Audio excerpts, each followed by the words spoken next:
você desenhou mesmo? Ou você pegou uma referência estrangeira de equipamento? De onde veio a ideia e como você conseguiu executar? Porque quando a gente fala de inovação, pelo menos é o meu entendimento, inovação é resolver um problema que ninguém resolveu, ponto. Você tem um problema que ninguém resolveu, vai a pessoa e resolve. Depois que faz, parece que é fácil. Parece óbvio. Eu sempre digo, né? É aquela, por isso que o podcast chama Como Eu Não Pensei Nisso Antes. Quando a gente vê, é a primeira coisa que você fala, cara, como eu não pensei nisso? É uma ideia É, óbvia, parece muito óbvio tudo o que vocês estão falando. Mas por que só vocês enxergaram? Ou sei lá, se outras pessoas enxergaram, mas só vocês conseguiram executar? olha, é interessante a sua pergunta, né? A inovação não é só você criar algo novo em termos de produto. Você pode criar algo novo em termos de um processo de se fazer alguma coisa, uma forma de oferecer um determinado produto ao mercado diferente. Eh, Tem várias maneiras de se inovar. E quando a gente fala em inovar, geralmente as pessoas pensam em inovação tecnológica, de fazer uma máquina diferente, uma coisa diferente. E, na verdade, não é só isso. Mas, naquele momento, não fazia sentido nenhum alguém querer fazer um produto que não existia no Brasil sem ver o que existia lá fora. Eu acho que fazia todo sentido conhecer. Quando eu vi uma máquina desse tipo pela primeira vez, era uma máquina importada, americana, que estava na Embrapa, e que eu não conhecia nada diferente daquilo e nem poderia querer inovar no mercado, lançando um produto que o mercado não tem para atender as necessidades nutricionais dos animais, sem ver alguma referência. Eu não sabia como sair do zero. Então, nós começamos reproduzindo a primeira unidade nós fizemos exatamente igual, porque nós não sabíamos o que podia mexer. Então, simplesmente fizemos uma cópia daquele produto que a gente estava vendo. E nós fizemos uma parceria com uma unidade da Embrapa que estava nascendo, que é a CNPedia, que é a Embrapa Instrumentação Agropecuária, que está lá em São Carlos. Uhum. Foi o primeiro projeto dessa unidade. Desenvolveu um sistema de pesagem eletrônica para atender a máquina, porque tinha que ter. Não faz sentido você misturar sem ter uma dosagem exata, né?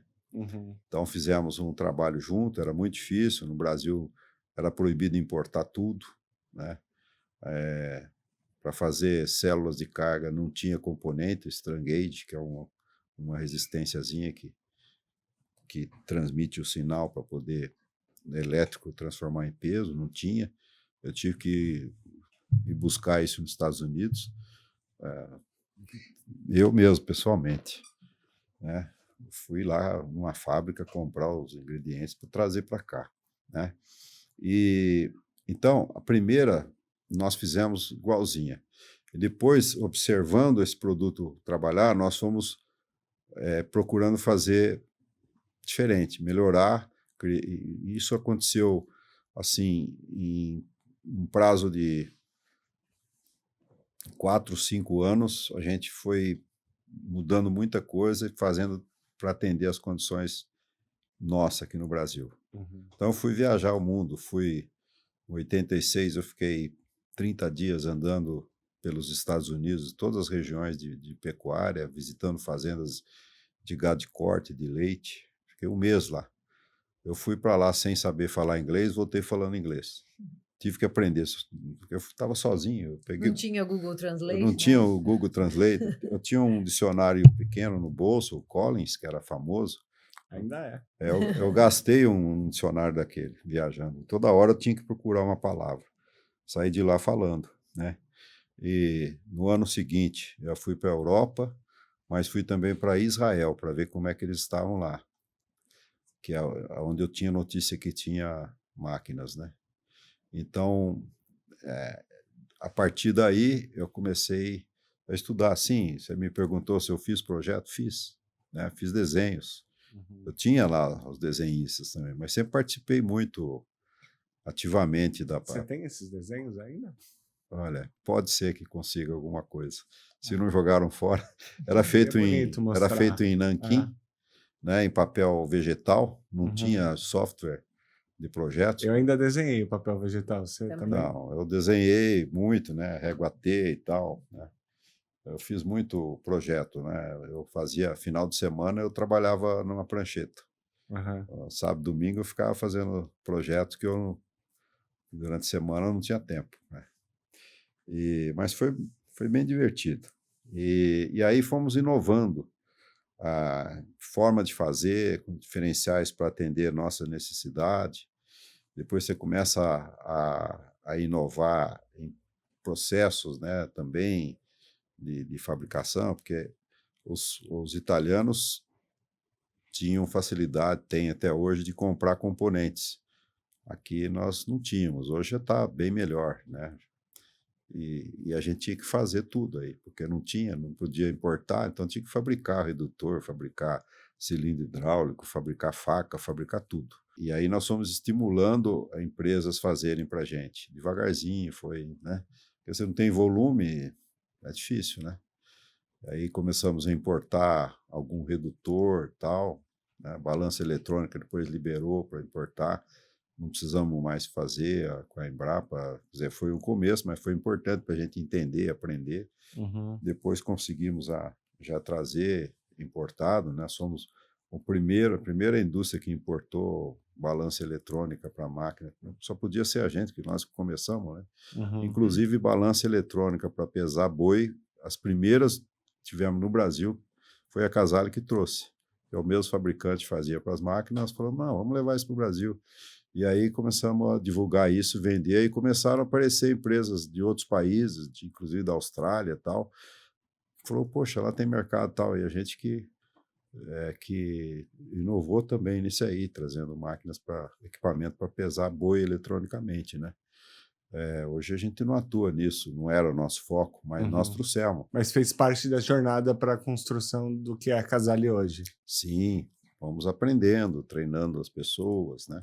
O mercado foi construído, né, Edu? Né, como meu pai bem disse, era necessário, mas era um projeto futuro de escala, de venda de máquinas. Então, ou melhor, venda de máquinas em escala, né? Uhum. Então, até o que o mercado de fato fosse comprador do nosso tipo de produto, o nosso carro-chefe, que são os misturadores, meu pai fez muita coisa, né? Vendeu de tudo um pouco dentro do agro. Então, eu acho que essa história é muito legal, porque dentro do agro ele acabou atuando. Ele falou da pesagem do boi, que foi uma oportunidade, mas ele fez muita coisa. Não, apareciam demandas e a gente não tinha muito demanda das misturadoras. A gente tinha que...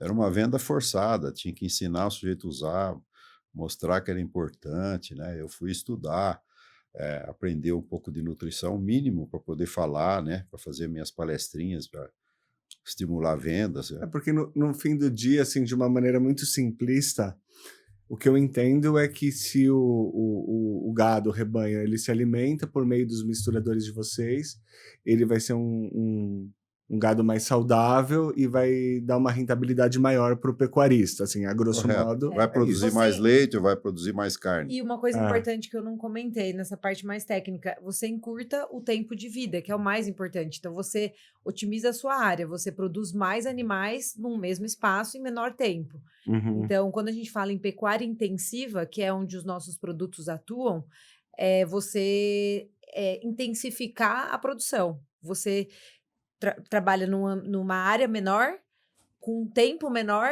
e você produz mais. Então, aumenta a produtividade, aumenta a rentabilidade do produtor. Esse sempre é o objetivo final. Então, e a qualidade, é claro, né?